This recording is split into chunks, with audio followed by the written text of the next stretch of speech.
नमस्कार दोस्तों, डॉक्टर राउत के यूट्यूब चैनल पर आपका स्वागत है। आज हम बात करेंगे बीमारी के बारे में। क्यों इंसान बीमार होता है, क्या है बीमारी, व्हाट इज़ डिसीज़। तो इसके लिए हमें बहुत आराम से शुरुआत करना पड़ेगा। सबसे पहले जो इंसान थे, जिसे भारतीय तत्वज्ञान में सतयुग कहा जाता है, उस सतयुग में इंसान बहुत तंदुरुस्त थे, हेल्दी थे, उनमें कोई बीमारी नहीं थी, बहुत बैलेंस स्टेट में रहते थे। उस टाइम इंसान भगवान से सीधा कांटेक्ट कर सकते थे। जो भगवान की शक्ति होती थी, कभी कभी वो इंसान के पास भी आती थी, उन्हें कुछ सिखाने भी आती थी। कोई स्वरूप धारण करके इंसान को दर्शन भी दिया करते थे। इस टाइप के उल्लेख अपने भारतीय तत्वज्ञान में मौजूद है। लेकिन उसके बाद धीरे धीरे जैसा समय बीतता गया, इंसान की सोच बदलने लगी। वास्तव में इंसान का स्वरूप उसकी थिंकिंग, विलिंग एंड एक्टिंग, इन तीनों की वजह से होता है। थिंकिंग का मतलब सोच, विलिंग का मतलब उसकी इच्छा शक्ति, और एक्टिंग का मतलब उसकी कृति। जब तक ये तीनों अगर सही है तो वो इंसान तब तक हेल्दी रहता है। लेकिन जैसे सतयुग का अंत हो गया, इंसान धीरे धीरे बदलने लगा। वो शुरू में गलत सोचने लगा, फिर वो गलत चाह करने लगा, और बाद में गलत कृति भी करने लगा। तो इसकी वजह से उसको जो नेचुरल प्रोटेक्टिंग ऑरा था, वो धीरे धीरे कम हो गया, वीक हो गया। तो नेचुरल ऑरा जो उसके पूरे बॉडी को, उसके आत्मा को प्रोटेक्ट करता था, वो वीक होने की वजह से जो वातावरण में, एटमॉस्फेयर में जो इविल फोर्सेस रहते हैं, वो इस इंसान में धीरे धीरे अफेक्ट करने लगे, इन्फेक्ट करने लगे।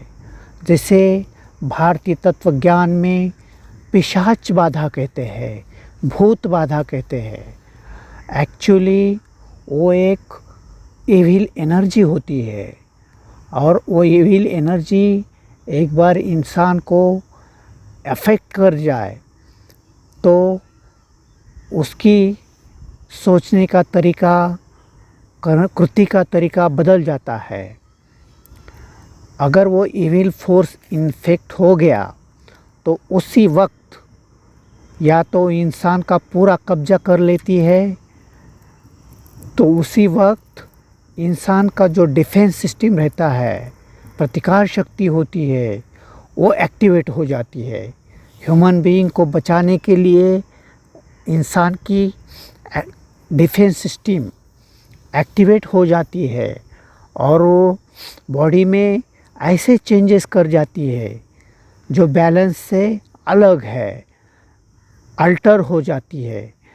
तो वो जो चेंजेस होती है, उसकी वजह से वो इविल फोर्स इंसान को मार नहीं सकता। तो वो जो अल्टर स्टेट होती है, वो डायनामिक लेवल पे होती है, एनर्जी लेवल पे होती है। शुरुआत वहीं से होती है, और बाद में वो अल्टर स्टेट बॉडी लेवल पे भी मैनिफेस्ट हो जाती है। तो दोस्तों, बीमारी की शुरुआत कभी भी डायनामिक लेवल पे होती है, एनर्जी लेवल पे होती है, प्राण शक्ति के लेवल पे होती है। और प्राण शक्ति के लेवल पे जो इविल फोर्स अफेक्ट करता है उससे बॉडी को बचाने के लिए जो बॉडी अल्टर करती है, जो फंक्शन अल्टर होते हैं, उसे हम डिसीज़ कहते हैं। तो डिसीज़ में नॉर्मल बॉडी फंक्शन नहीं होते हैं। बॉडी के कोई ना कोई फंक्शन, कोई ना कोई सिस्टम गलत तरीके से काम करता है। तो इसी को हम आज की दुनिया में डिसीज़ बोलते हैं। और धीरे धीरे वो गलत फंक्शन धीरे धीरे बॉडी को एक गलत स्वरूप में ले आता है और बॉडी में पैथोलॉजिकल चेंजेस शुरू हो जाती है। तो कभी भी डिसीज़ की शुरुआत अल्टर फंक्शन से होती है और अल्टर फंक्शन काफ़ी दिन, काफ़ी समय बीतने के बाद पैथोलॉजी में कन्वर्ट हो जाता है। तो मॉडर्न साइंस, आज का साइंस खाली पैथोलॉजिकल चेंजेस देखता है और उसी के ऊपर ट्रीटमेंट करने की सोचता है। लेकिन पैथोलॉजिकल चेंजेस के पीछे जो अल्टर फंक्शन होते हैं, अल्टर फंक्शन के पीछे जो डिफेंस मैकेनिज़्म का रोल होता है, डिफेंस मैकेनिज़्म एक्टिवेशन के पीछे जो डायनामिक लेवल पे इन्फेक्शन का रोल होता है, उसका कोई स्टडी ये लोग नहीं करते हैं। इसीलिए कोई भी बीमारी कभी भी कंप्लीटली क्योर नहीं होती, क्योंकि वो खाली पैथोलॉजिकल चेंजेस ट्रीट करते हैं। तो असल में होम्योपैथिक तरीके से हम शुरुआत में पूरा डिटेल स्टडी करते हैं कि भाई इस इंसान को कौन सा इविल फोर्स अफेक्ट कर सकता है, क्यों इसके बॉडी फंक्शन किस तरीके से अल्टर हुए हैं, उसका पूरा स्टडी किया जाता है। और उसके बाद होम्योपैथी में जो एनर्जेटिक मेडिसिन है वो डिफेंस मैकेनिज़्म को स्टिमुलेट करने के लिए, एक्टिवेट करने के लिए दी जाती है। और वो एनर्जेटिक मेडिसिन डिफेंस मैकेनिज़्म की ताकत बढ़ाता है और ताकत बढ़ा के वो इविल फोर्स को डिस्ट्रॉय करता है, एनर्जी लेवल पे डिस्ट्रॉय करता है। और एक बार वो इविल फोर्स एनर्जी लेवल पे डिस्ट्रॉय हो जाए, उसके बाद उसके लिए जो बॉडी ने बॉडी फंक्शन अल्टर किए थे वो सही हो जाते हैं। और जब बॉडी के फंक्शन सही हो जाए तो वो अल्टर बॉडी फंक्शन से जो पैथोलॉजिकल चेंजेस हुए होते हैं वो भी धीरे धीरे सही होने लगते हैं।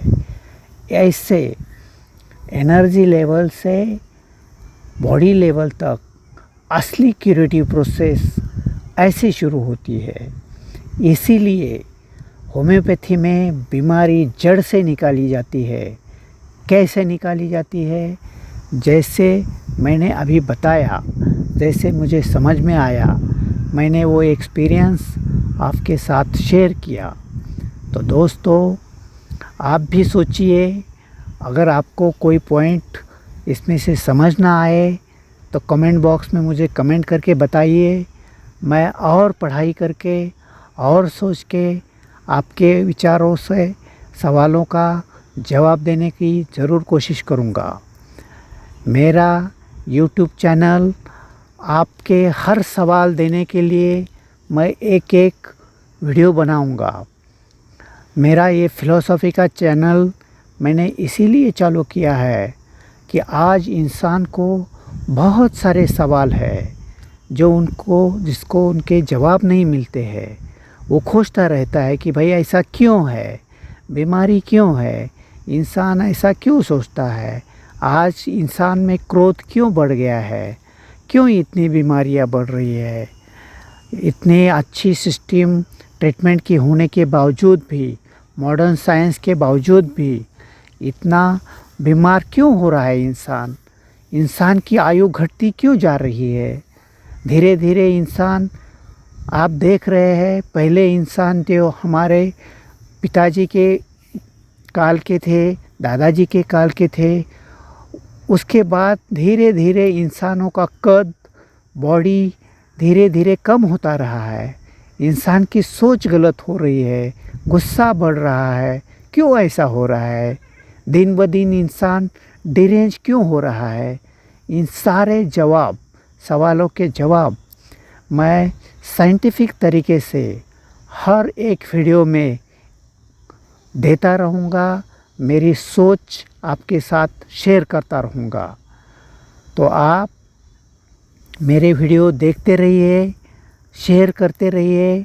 आपको जो भी सवाल है मुझे कमेंट बॉक्स में लिख के बताइए, मैं उनके जवाब देने की ज़रूर कोशिश करूँगा। दोस्तों, वीडियो देखने के लिए आपका धन्यवाद।